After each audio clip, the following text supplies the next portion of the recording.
Hey guys, in today's video, I bring you an impressive story full of revelations. Let's meet Sable Aldridge, a dedicated doctor who faced death in a serious car accident and came back with a shocking message that could change the way we see the future of humanity. What she saw on the other side is simply chilling and includes an urgent warning about a system that promises total control over our lives. So before we start, leave your like, subscribe to the channel and activate the bell so you don't miss any content like this. Now, get ready for this exciting and transformative journey. My shift at the hospital had been exhausting, as always. In Boulder, Colorado, the emergency room was constant chaos, especially after the start of fall when road accidents increased due to rain. That night, I treated 3 critically ill patients and handled a pediatric emergency. I was so tired that even the idea of driving home seemed like an impossible mission. I have always prided myself on being controlled, methodical, but that night, I let myself get carried away by tiredness. The rain started suddenly, and the winding roads through the mountains became even more treacherous. "Focus, Sable," I muttered to myself, adjusting my hands on the steering wheel and trying to shake off sleep. The radio played a local jazz station softly while raindrops drummed on the roof of the car. The sound should have calmed me, but my mind insisted on pulling me into the void of sleep. Then it happened. Everything went too fast. My car skidded while making a turn. The sound of tires losing grip on the wet asphalt was accompanied by a feeling of total loss of control. I gripped the steering wheel tightly, trying to keep the car on the road, but it was too late. The vehicle spun twice before colliding with the guardrail. My body was thrown against the seatbelt as I heard the deafening sound of metal deforming. The car slid down the embankment and stopped abruptly, leaving me hanging upside down from the seat. My breathing was heavy and uneven. I tried to scream, but my voice felt caught in my throat. It was at that moment that the pain came, followed by a strange feeling of numbness. Is this the end? I thought, as my vision began to darken. When I regained consciousness, if I can call it that, I was no longer in the car. I was outside my body, floating above the scene. I could clearly see the paramedics arriving. They were working frantically to get me out of the wreckage. The face of one of them stood out, a man with a serene expression and eyes full of determination. I noticed that he was moving his lips, and the sound came to me like an echo. He was praying. The scene below looked surreal. There was no pain, fear, or anxiety, just an indescribable calm. And that's when an intense light enveloped me, erasing everything around me. The moment the light enveloped me is something that words cannot fully describe. It was intense but not blinding, hot but not consuming. I felt as if this light was alive and conscious, as if it was embracing me with a love that transcends anything I have ever experienced. Everything around me disappeared. There was no longer the sound of rain, the tense faces of the paramedics, or even the echo of the man's prayers. Instead, a deep silence took over, but it was not empty. It was a silence full of meaning, as if every particle around me carried a truth that I could not yet understand. Sable. When I heard my name, it wasn't like an ordinary voice. It was something I felt in every part of my being, as if someone was speaking directly to my spirit, calling me with love and authority at the same time. At first I thought I was delusional, but the peace I felt told me this was more real than anything I had ever experienced. Who's there? I asked. Or at least I thought I asked. There was no immediate response. Instead, I was transported to a place that seemed unbound by time or space. It wasn't heaven, earth, or anything in between. It was a spiritual plane, a space of light and consciousness. The sensation was of being completely enveloped by something bigger, something that knew me deeply. My thoughts, my pains, my failures. "Sable, you have been chosen." The voice returned, this time clearer. There was no doubt in his message. I looked around me, but there was no human figure or shape visible, just light. Still, I knew I was in the presence of something divine. Chosen for what? My voice or thought was full of confusion, but also curiosity. "You will see what needs to be shared. What is coming will change the world and the souls in it. You need to carry this message forward." Before I could respond, the light began to change. Images began to form around me, like projections in a cosmic cinema. Scenes from a future I could never have imagined unfolded before me, and the feeling of peace was replaced by a mixture of awe and urgency. The light around me began to pulse, as if each vibration brought a new revelation. Within seconds, I was transported to a scene that seemed distant, but at the same time strangely familiar. I saw people walking down modern streets, all with small devices implanted under their skin, in their hands or on their foreheads. The movement seemed automatic, almost mechanical. They used these implants for simple tasks such as opening doors, paying bills, and even accessing information in real time. What would previously have been done by cell phones or computers was now integrated into their bodies. Sable, this is not the distant future.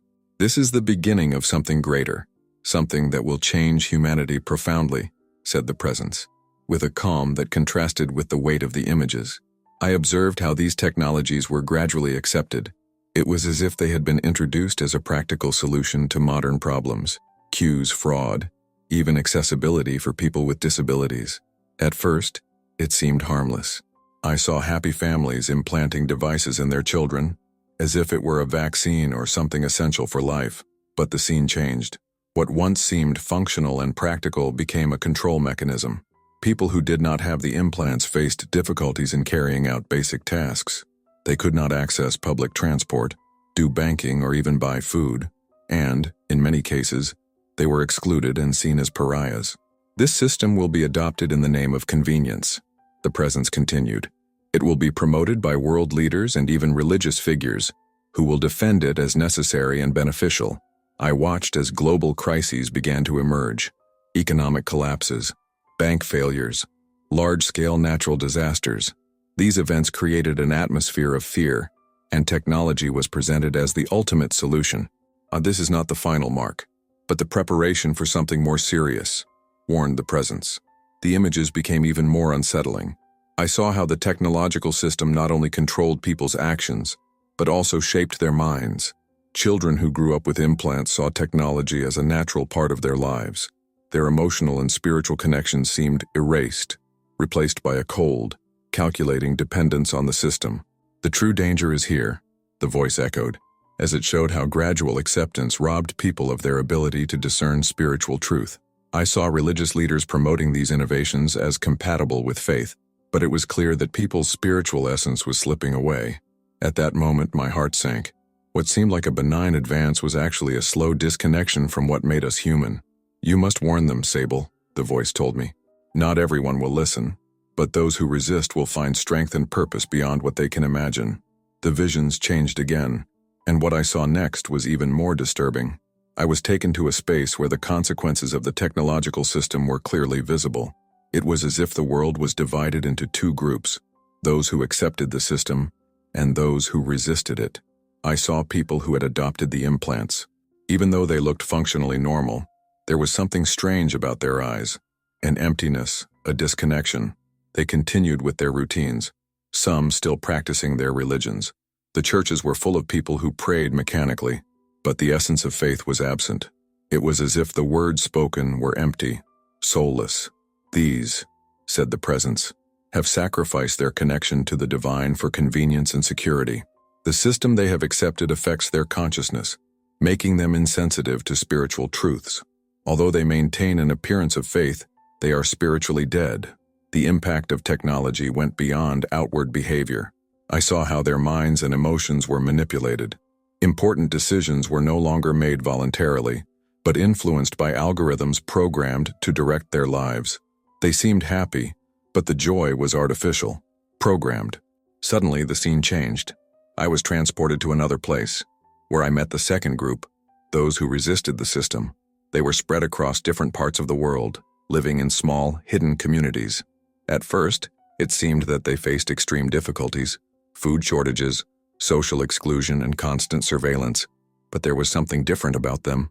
A light emanated from these people, something I could only describe as a spiritual glow. And these are the ones who resist, the voice explained to me. They chose the freedom of the soul over the security of the world. I watched as these communities thrived in ways that defied logic. I saw miracles happening, food appearing where none should be, inexplicable cures for serious illnesses, and protection from imminent threats. A woman stood out in one of these communities. She was praying fervently, with tears in her eyes, surrounded by children. I saw how her faith, simple and genuine, seemed to attract a supernatural force that protected those around her. The children, despite living in difficult circumstances, seemed to radiate hope. "You must warn them, Sable," said the presence again. "The path of resistance will not be easy, but those who follow it will encounter a strength greater than they can imagine. They will be protected and provided for, even in the midst of chaos." The images continued to change, showing how the world around these communities seemed to plunge into darkness, while their spiritual light shone brighter and brighter. I was filled with a mixture of hope and fear. "Not all will choose this path," warned the voice, "but for those who do, there is an eternal purpose. Teach them to discern, to resist, and to seek the divine above all." The visions became more focused, as if the presence wanted to show me clear signs to identify the danger and prepare those who would be willing to resist. The voice resounded again, firm but full of compassion. "Sable, humanity is on the brink of a transformation. Many will not realize the danger until it is too late. The deception will be subtle, wrapped in promises of progress, convenience and security. But there are signs. See and remember." The light around me pulsed, and I was transported to a space where images were beginning to take shape. I saw devices being promoted in advertising campaigns, presented as tools to improve quality of life. Phrases like "be more efficient" and "the solution to all your problems" were plastered on digital billboards. The voice continued. "These devices will promise to improve the body and mind. They will be introduced as optional but will gradually become mandatory. Acceptance will be reinforced through fear, financial crises, infrastructure collapses, and global conflicts." I saw world leaders giving speeches, encouraging people to accept technologies. "Why resist something so beneficial?" they said with persuasive smiles. Even religious leaders supported the system, claiming it was compatible with faith. Entire churches encouraged their faithful to adopt the implants, claiming they would facilitate charity and communication. "But there is a price," the presence said. I saw the spiritual impacts in detail. People who adopted the system progressively lost the ability to connect with the divine. His prayers were empty. His thoughts seemed controlled. The system conditioned them to believe they were on the right path, even when their souls were being imprisoned. "For those who resist, there will be difficulties," the presence continued. The images changed to show people being excluded from society.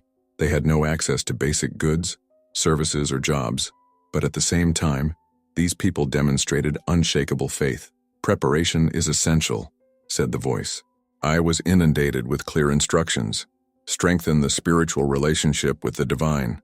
I saw people in deep prayer, seeking a genuine connection with God. It was this connection that gave them the strength to resist, study sacred texts to discern the truth. I saw communities studying together, sharing knowledge, and finding comfort in spiritual wisdom, build bonds with other believers. I saw small groups, united, supporting each other in times of need. They taught their children to value spirituality above the conveniences of the modern world.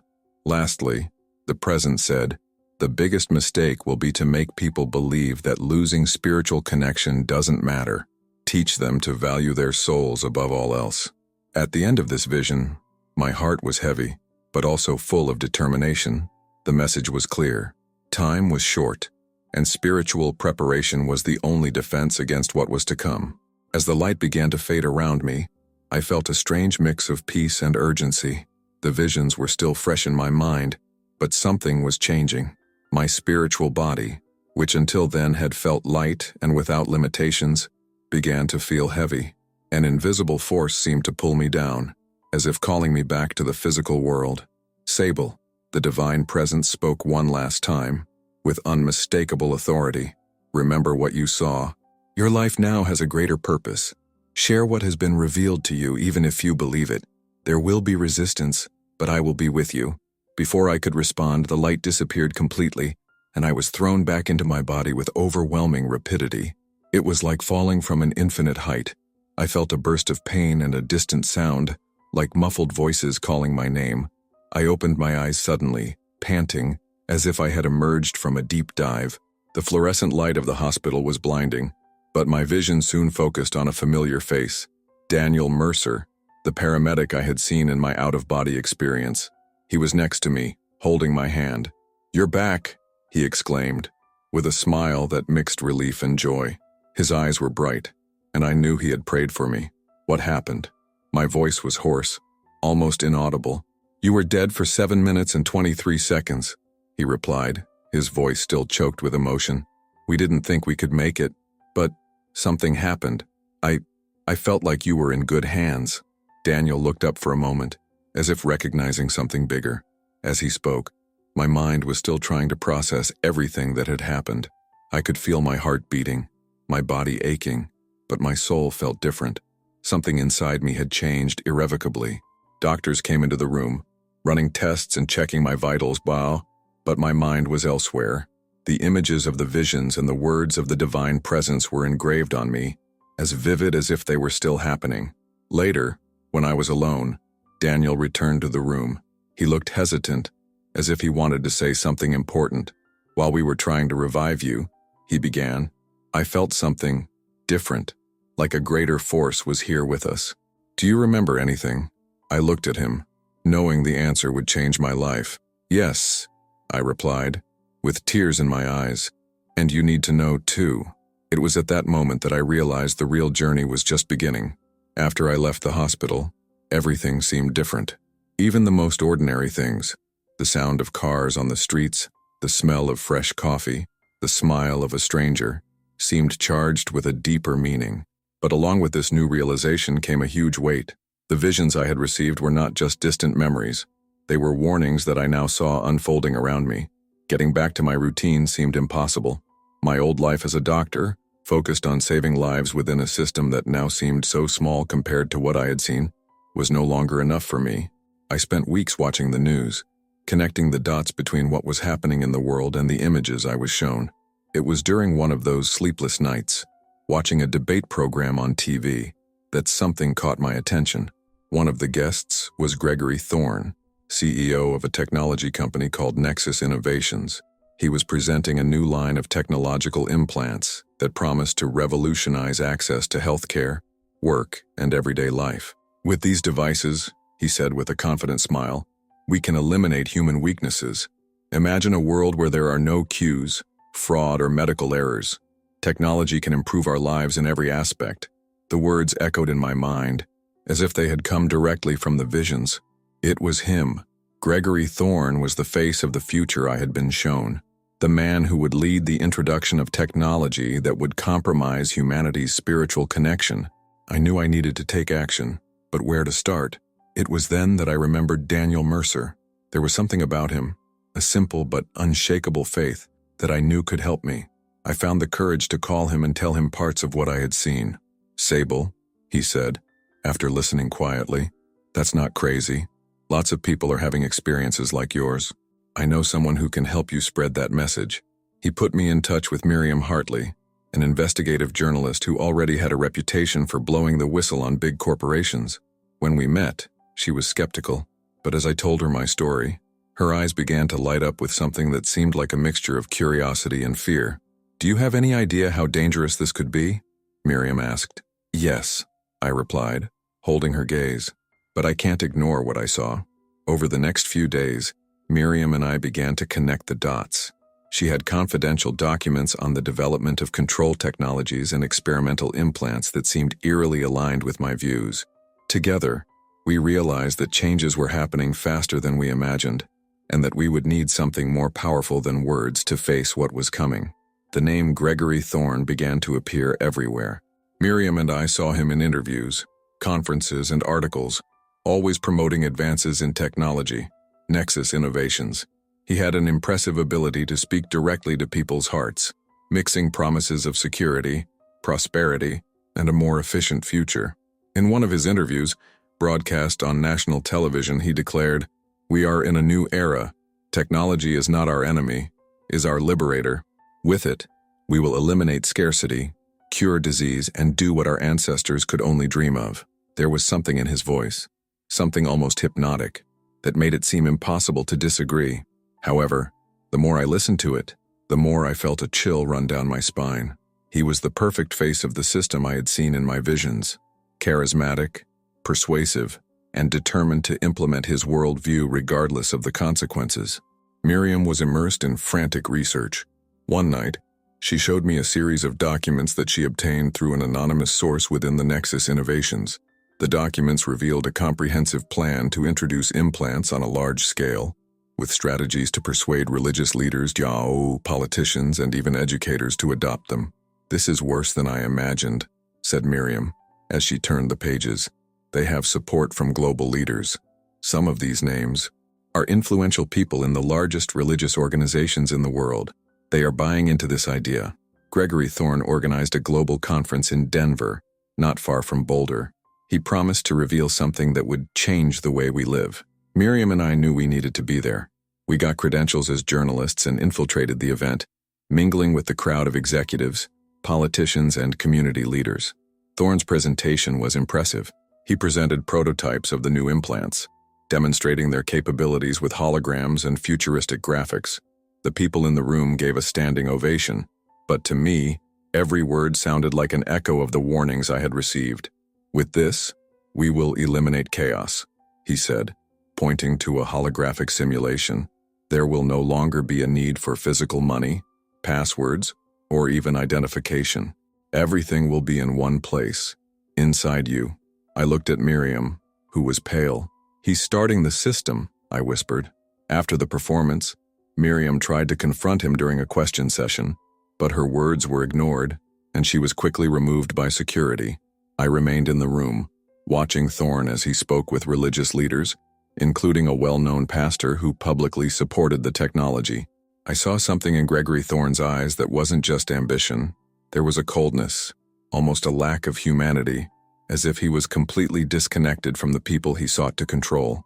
When we left, Miriam turned to me and said, "He's not just a powerful man. He is the epicenter of it all. If we want to do something, we need to face it directly." I agreed, but I knew the battle would be much bigger than the two of us. The pressure was building. After the event in Denver, it became clear that Gregory Thorn was not just a technological visionary, but the architect of a system destined to change humanity on profound levels. Miriam and I realized that we couldn't just watch, we needed to act. Miriam used her contacts to obtain more information. We discovered that, within weeks, Thorn planned to launch a massive campaign to implement the implants in schools, claiming it would be a revolutionary way to protect children and improve their education. This step would ensure widespread acceptance, as people never question something that is supposed to protect their children. "If we can expose his true plans before then," Miriam said, "maybe we can make people think twice." But we knew it would be risky. The Nexus Innovations, he had unlimited resources, and Gregory Thorn brooked no opposition. Miriam's fonts began to disappear, one by one. Some of them reported being followed. Others simply disappeared without a trace. We decided to act quickly. We hacked a live streaming channel that Thorn planned to use to promote the implants. Miriam managed to access the transmission with the help of a technician sympathetic to our cause. It was a unique opportunity, but it would require precision. On the day of the broadcast, we hid in a small makeshift studio. Miriam was nervous but determined. "You're going to tell the truth, Sable," she said, adjusting the microphone. "People need to hear it from someone who lived it." When Thorn began his presentation, the words were exactly what I expected: promises of security, prosperity, and progress. But at a critical moment, Miriam activated our transmission. His image was replaced by mine. "My name is Sable Aldridge," I began, my voice firm. "Months ago, I was in a car accident that almost took my life. For 7 minutes, I was dead, and what I saw will change the way you see this world." I told everything: the visions, the warnings, and the spiritual dangers of the system Thorn was promoting. I showed how their technologies were not just tools, but mechanisms for disconnecting people from their spirituality and freedom. For a few seconds, there was total silence. Then, the transmission was abruptly cut off. Almost immediately, we felt the consequences. Miriam received direct threats, and my house was vandalized. We felt like we were being followed. However, something extraordinary happened. Our message began to spread. Resistance groups began to form. People began to publicly question Thorn's technological advances. One night, as we drove back to Boulder, our worst fears came true. A car followed us for kilometers until it forced us off the road. We were trapped, with no way out, with armed men approaching us. That's when something inexplicable happened. A storm formed out of nowhere, with lightning striking the road and forcing the men to retreat. Miriam and I looked at each other, speechless. That was miraculous, I whispered, tears in my eyes. You're not alone in this, Sable, Miriam said, squeezing my hand. There are greater forces watching over us. After the confrontation on that road, Miriam and I knew there was no turning back. Our message had been heard, but the price for getting it out would be high. The threats did not stop, and reports of disappearances of people who questioned the system only increased. However, signs of hope also began to emerge. Communities of resistance were flourishing, uniting people of different beliefs and backgrounds. They rejected the implants and the false security promised by Gregory Thorne's system. Miriam and I received messages from groups across the country who had seen our broadcast and wanted to know more about how to protect themselves and resist. It was in one of these meetings that something profound happened. In a small makeshift church surrounded by isolated fields, I spoke directly to a group of nearly 50 people. Some had stories of persecution, others were there out of curiosity or desperation. I'm nobody special, I began, my voice shaking slightly. I'm just a woman who had an experience that changed everything. What I saw was not just a warning about technology or control, but a message about what really matters: our soul, our connection to the divine. I looked around the room at tired but determined faces. You may face hardships for resisting the system. You may lose comfort, status, and even material security. But what I saw showed me that those who choose to preserve their spiritual freedom will never be alone. There is a greater force that sustains us. A woman in the back of the room raised her hand. But how are we going to survive?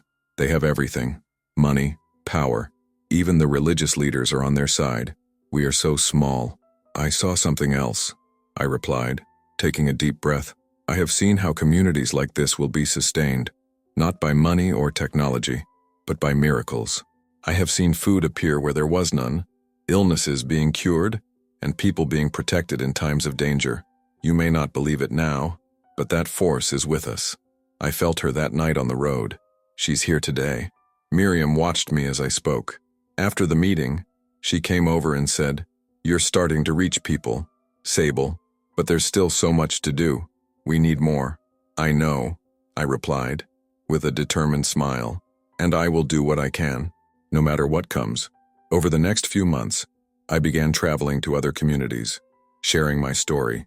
More and more people joined the resistance, and the first signs of Thorne's system were beginning to face real resistance. However, the visions also warned me that time was short. Full deployment of the system was approaching, and divisions in the world were deeper than ever. My message to you who is reading this story is simple. The world is changing quickly. The pressures to conform will be immense, but what really matters is the soul. Connect to the divine. Strengthen your faith. Don't be seduced by comfort or convenience. I know the difficulties may seem insurmountable, but remember, there are forces greater than any human system. There are miracles waiting for us, for those who choose truth, freedom, and love. I am Sable Aldridge, and I now know that my life was not saved by chance. If you liked this beautiful spiritual testimony, leave a like, comment on your impressions, subscribe to the channel, and don't forget to activate the notification bell to watch each new video and help us spread this message to a greater number of people. Until next time.